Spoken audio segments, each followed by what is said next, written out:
Hello movie lovers, welcome back to my channel. ఈరోజు ఒక మంచి మూవీతో మీ ముందుకు వచ్చేసాను. అదే గాంధీ తాత చెట్టు.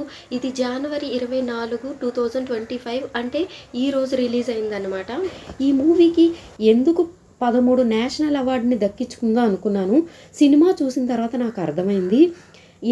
చాలా మంచి సినిమా అనమాట. చాలా బాగా తీశారు. డైరెక్టర్ పద్మావతి మల్లాది.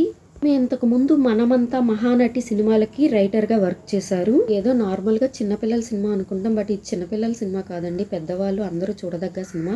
గాంధీ యజం కోసం, చెట్లకున్న ప్రాధాన్యత, ఇంకా విలువలతో కూడిన మంచిగా మెసేజ్ అనేది ఇచ్చారు పద్మావతి మల్లాది గారు. ఈ సినిమాకి మెయిన్ ప్రొడ్యూసర్ వచ్చి శేష సింధూరావు. ఆమె చాలా సినిమాలకి డైరెక్టర్గా కూడా వర్క్ చేశారు. ఈ మూవీలో డైరెక్టర్ సుకుమార్ తబితల కుమార్తె అయిన సుకృతి ఈ మూవీలో మెయిన్ లీడ్ రోల్లో చేశారనమాట. ఆమె ప్రెస్ మీట్లో ఎంత కాన్ఫిడెన్స్గా కనిపించారో అదే కాన్ఫిడెన్స్ మూవీలో కూడా అంతే కాన్ఫిడెన్స్ కనిపిస్తుంది ఆమెలో. అంత ఇన్నోసెన్స్ ఉన్న మెచ్యూరిటీగా కనిపిస్తారు ఆమె. But she did her best అనమాట.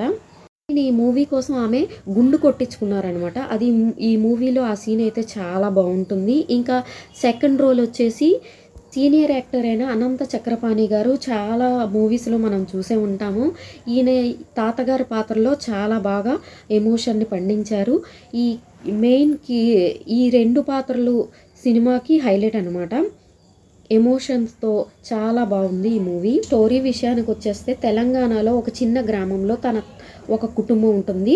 ఆ కుటుంబంలో తన తాతగారు నాటిన చెట్టుని ఆ మనవరాలు ఎలా కాపాడుకుంది అంటే, గ్రామంలో ఒక షుగర్ ఫ్యాక్టరీ ఉంటుంది. ఆ షుగర్ ఫ్యాక్టరీ వాళ్ళు గ్రామంలో ఉండే భూములన్నీ కూడా వాళ్ళు తీసుకుంటారనమాట. అలా ఇచ్చేయకుండా భూములన్నీ ఇచ్చేయడం వల్ల జరిగే నష్టం కోసం చాలా బాగా డైరెక్టర్ అయితే చూపించారు. ఇంకా నేను అంతకన్నా ఎక్కువ స్టోరీని రిలీవ్ చేయను. అంతా కూడా ఆ చెట్టు చుట్టే నడుస్తుందనమాట. అదే మెయిన్ రోల్. ఇంకా చిన్నపిల్లల్ని బేస్ చేసి ఇప్పటికే చాలా సినిమాలు అయితే వచ్చాయి. బట్ ఈ సినిమా ఏంటంటే చాలా హార్ట్ఫుల్గా ఉంటుందన్నమాట. చాలా టచింగ్గా ఉంటుంది మనకి సినిమా చూసినంతసేపు. అంటే కొంత ఎమోషన్స్, ఇంకా ఆ అమ్మాయి గుండు కొట్టించుకున్న సీన్ అయితే ఇంకా న్యాచురల్గా ఉంటుంది. ఆ అమ్మాయి యాక్టింగ్ అయితే సూపర్గా చేసింది. కృతి కావాలని అయితే గుండు కొట్టించుకున్నట్టు కాకుండా అంటే ఒక పర్టికులర్ రీజన్ అంటూ ఉంటుందన్నమాట గుండు ఎందుకు కొట్టించుకున్నది అన్నదానికి. ఇంకా సినిమా ఫోటోగ్రఫీ కానీ ఎడిటింగ్ కానీ ఇదంతా కూడా చాలా బాగుంది. చాలా బాగా తీశారనమాట. ఇంటికి కూడా డబ్బింగ్ అనేది పెట్టారు. చెట్టు కూడా మాట్లాడుతున్నట్టు చూపించారనమాట మూవీలో. చెట్టుకి డబ్బింగ్గా తనికల భరణి గారు డబ్బింగ్ చెప్పారనమాట. చాలా బాగుంది. చాలా ఎమోషన్స్ చివరిలో అయితే ఇంకా ఏడుస్తారు. అది చాలా బాధ అనిపిస్తుంది. అయితే కొన్ని సినిమాలు కమర్షియల్ కోణంతో కాకుండా కళాత్మక ధోరణితో చూస్తే అర్థమవుతుంది. ఆ విధంగా ఉంటుందన్నమాట ఈ మూవీ. ఇంకా ఎక్కడ కూడా ట్విస్టులు లేకుండా సాఫీగా సాగిపోతుంది. అదొక్కటే సినిమాకి మైనస్ అనమాట. క్లైమాక్స్లో ఊరంతా ఒకే తాటి మీదకి రావడం అనేది చాలా బాగుంది.